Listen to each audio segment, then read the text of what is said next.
ಶುಭೋದಯ ಎಲ್ರಿಗೂ. Welcome back to talk with Smita.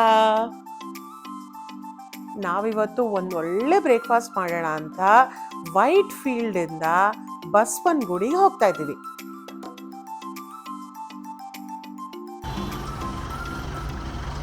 Hi, ಎಲ್ಲಿಗೆ ಹೋಗ್ತಾ ಇದ್ದೀರಾ ಇವತ್ತು? ಇವತ್ತು ನಾನು ದೋಸೆ ತಿನ್ನೋದಕ್ಕೆ ವಿದ್ಯಾರ್ಥಿ ಭವನಿಗೆ ಹೋಗ್ತಾ ಇದ್ದೀನಿ. ಅಲ್ಲಿಂದ ಇಲ್ಲಿಗೆ ಬರೋ ಎಫರ್ಟ್ಸ್ ಇದೆಯಲ್ಲ, ಅದು ಆ ಡೆಡಿಕೇಶನ್ನ ಮೆಚ್ಚಬೇಕು. ನಿಮ್ಮಲ್ಲಿ ಏನಂತೀರ? ಹೌದು, ಯಾರಿಗೋಸ್ಕರ ಈ ಎಫರ್ಟ್ಸು? ಹೊಟ್ಟೆಗೋಸ್ಕರ ಅದು ನನ್ನ ಪ್ರೀತಿಯ ಕರ್ನಾಟಕ. ಹೇಳಿದ್ದಕ್ಕೆ ಬದ್ಕೊಂಡ್ರೆ ಇವತ್ತು.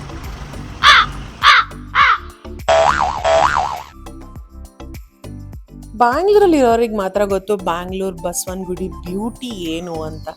ರೋಡ್ ತುಂಬ ಮಾರ್ಕೆಟು, ಒಳ್ಳೊಳ್ಳೆ ಫ್ಲವರ್ಸ್ಗಳಿರುತ್ತೆ.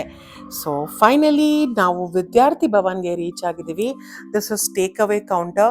ಯು ನೋ ವಾಟ್, ಮುಂಚೆ ಆದರೆ ಡೈರೆಕ್ಟ್ ವಾಕಿನ್ ಇರ್ತಾಯಿತ್ತು, ಇವಾಗ ನೀವು ಟೋಕನ್ ತಗೊಂಡು ಕಾಯಬೇಕು. ಐ ಥಿಂಕ್ ತುಂಬ ದಿನ ಆಯಿತು ಇದು ಬಂದ್ಬಿಟ್ಟು.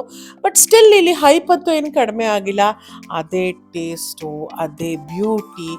ಆಹಾ, ಆ ಇಡ್ಲಿ ತಿಂತಾ ಇದ್ರೆ ಒಳ್ಳೆ ಮಜಾ. ನಾನು ನನ್ನ ಟೋಕನ್ಗೋಸ್ಕರ ವೇಟ್ ಮಾಡ್ತಾ ಇದ್ದೀನಿ. ಸೊ ಬನ್ನಿ ಒಳಗಡೆ ಹೋಗೋಣ.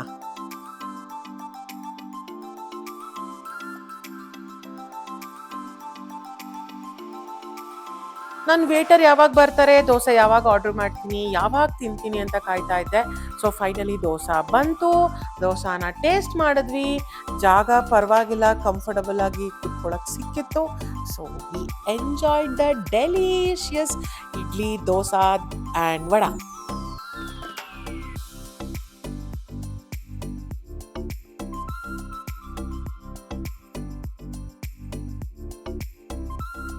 ರೈಟ್ ಪಾರ್ಕಿಂಗ್ ಅಂತ ಮಾಡಿದ್ದಾರೆ, which is very useful for the public. So ಯಾರೇ ಬಸವನಗುಡಿಗೆ ಬಂದರೂ ಇವಾಗ ಐ ಥಿಂಕ್ ತುಂಬ ಚೆನ್ನಾಗಿ ಗೊತ್ತಿದೆ ಈ ಕಡೆ ಸರೌಂಡಿಂಗಲ್ಲಿ ಇರೋರಿಗೆ, ಬಟ್ ಆ ಕಡೆ ಇರೋರಿಗೆ ಗೊತ್ತಿಲ್ಲ. ಸೊ ಅವ್ರಿಗೆಲ್ಲ ಹೇಳ್ತಾ ಇದ್ದೀನಿ, I think it's a very good option to park our vehicle. ಯಾವುದೇ ತಲೆನೋವು ಇಲ್ದಂಗೆ ಇರುತ್ತೆ.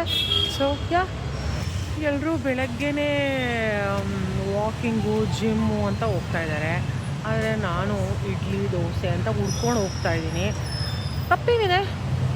ಇರೋದು ಮೂರೇ ಜೀವನ, ಅಲ್ಲ, ಇರೋದು ಒಂದೇ ಜೀವನ. ಸೊ ತಿಂದು ಮಜಾ ಮಾಡೋಣ ಅಷ್ಟೇ. ನೀವು ಒಳ್ಳೊಳ್ಳೆ ಊಟ ಮಾಡಿ, 4 ಒಳ್ಳೆ ಮಾತಾಡೋಣ ಆ್ಯಂಡ್ ಮತ್ತೆ ಸಿಗೋಣ ನೆಕ್ಸ್ಟ್ ವಿಡಿಯೋದಲ್ಲಿ with a very good content. ಅಲ್ಲಿವರೆಗೂ ಟೇಕ್ ಕೇರ್, ಬಾಯ್ ಬಾಯ್.